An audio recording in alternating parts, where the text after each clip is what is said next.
video and the most important part, FDM 3D printing. So before we do FDM 3D printing, when we have filament of different drug loading and you see the filaments are appropriate for the printing, we design a tablet. So compared to the conventional 2D printing that we print page and everything, 3D printing is nothing but layer by layer 2D printing, you can say in a simple language. So we make one layer, then another layer, and on top of that, once the whole object is printed, and this is a simple software just like our regular printer. Just you give a print command and it will print a tablet. So but before that, a size, shape, the infill, how much dense infill print you want, the infill density, the percentage, how much percent you want to fill in that object, everything you have to set it up. And this is again not very difficult. There are lots of YouTube videos. So usually we use Tinkercad, but you can use Microsoft 3D Builder as well. There are many other online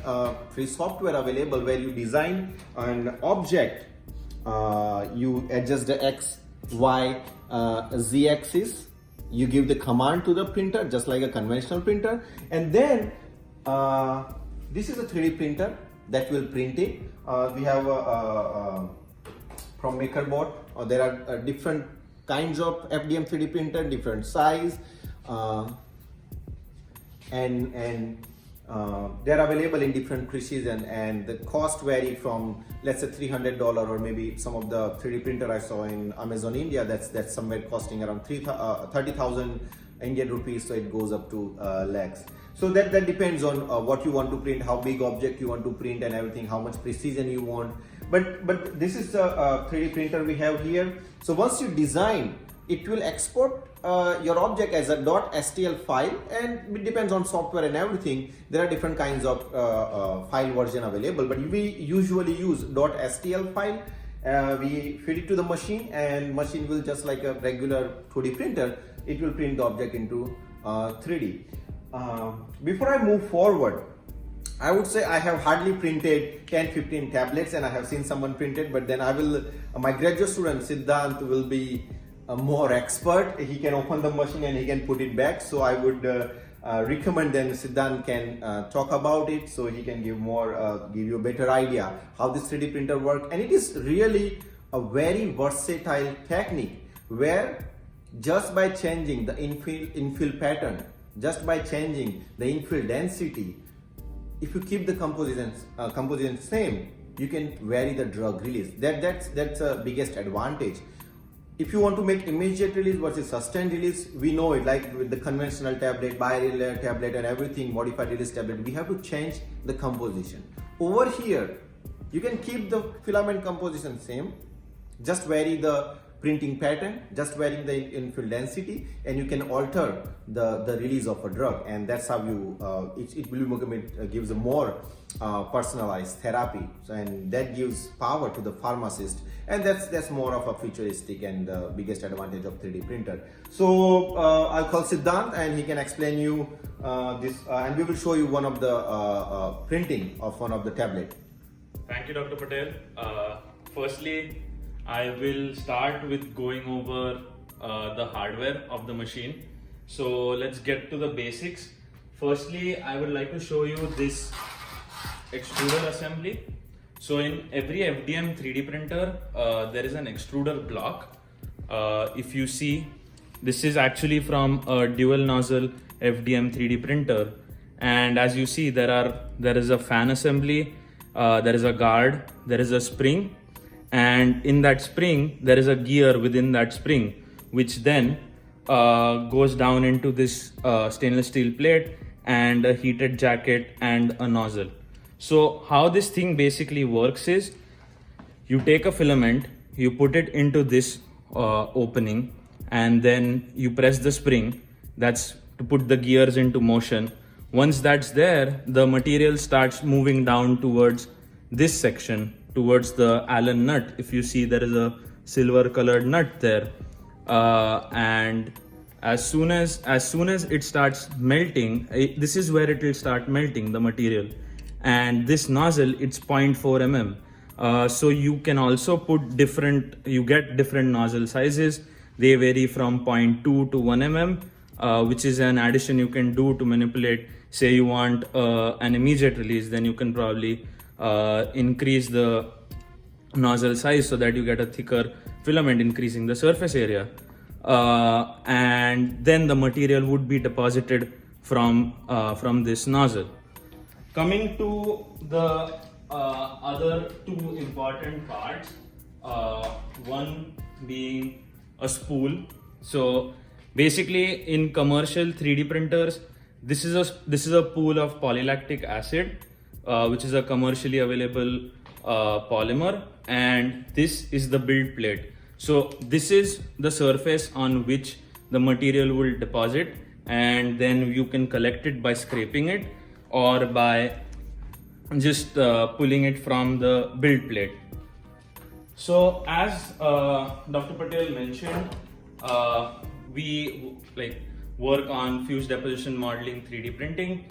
This machine that we have here is a MakerBot Sketch, which is a 5th generation fused deposition modeling 3D printer, just launched in March of 2020.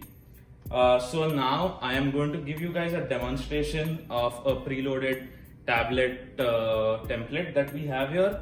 So as you guys can see, there is an interactive touchscreen on the side.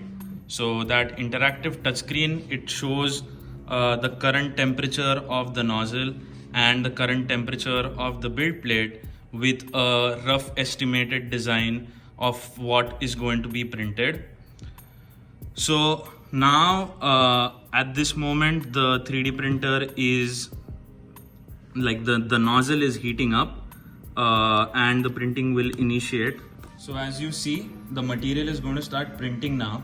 The first step that the printer does is any residual material that it has within the extruder block, it will remove it, and it's a good sign for the the person who's printing too, that we are able to understand whether the material is flowing properly or not. Now, as you see, based on the principle of fused deposition modeling, the material is printing in a layer by layer fashion, and right now the infill pattern on this is diamond fast. Dr. Patel, I think, will go over it during his talk. And as you see, the layer height and the layer thickness is very uniform when it comes to FDM 3D printing. So on an average, a tablet or a caplet with a size of around 10 to 12 mm, length of 10 to 12 mm, would print approximately between 1 minute to 1 minute 30 seconds. And the end product is basically a deliverable, like an orally deliverable tablet.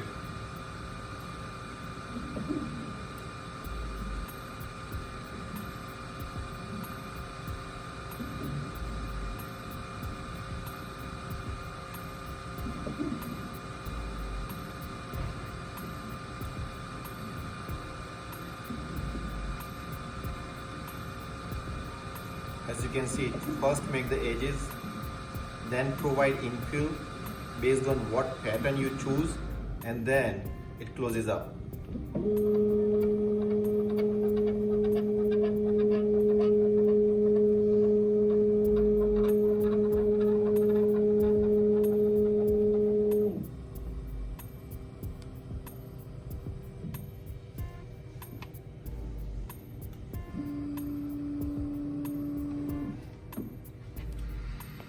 As you can see, we just printed one tablet.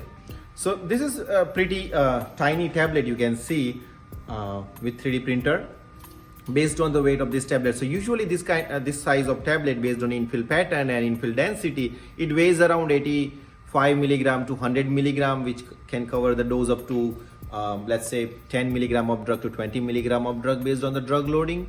The limitations, as you already have seen, that it took us 1.5 minutes to 2 minutes. So if you are refilling the prescription, and you have multiple machines, it's possible. That's one of the limitations of 3D printing. We are not there yet. Like you have thousands of tablets in 1 hour with the conventional compression machine, which is not there with the FDM 3D printing. This is more of a personalized or customized or patient-centric tablet, where some patient need a prescription for 30 tablet, you print it right away and you hand it over, something like that. So with that, I think we are done with the demonstration. For any question, write me an email, or anyways I will discuss most of the part in during my talk. So with that, thank you so much.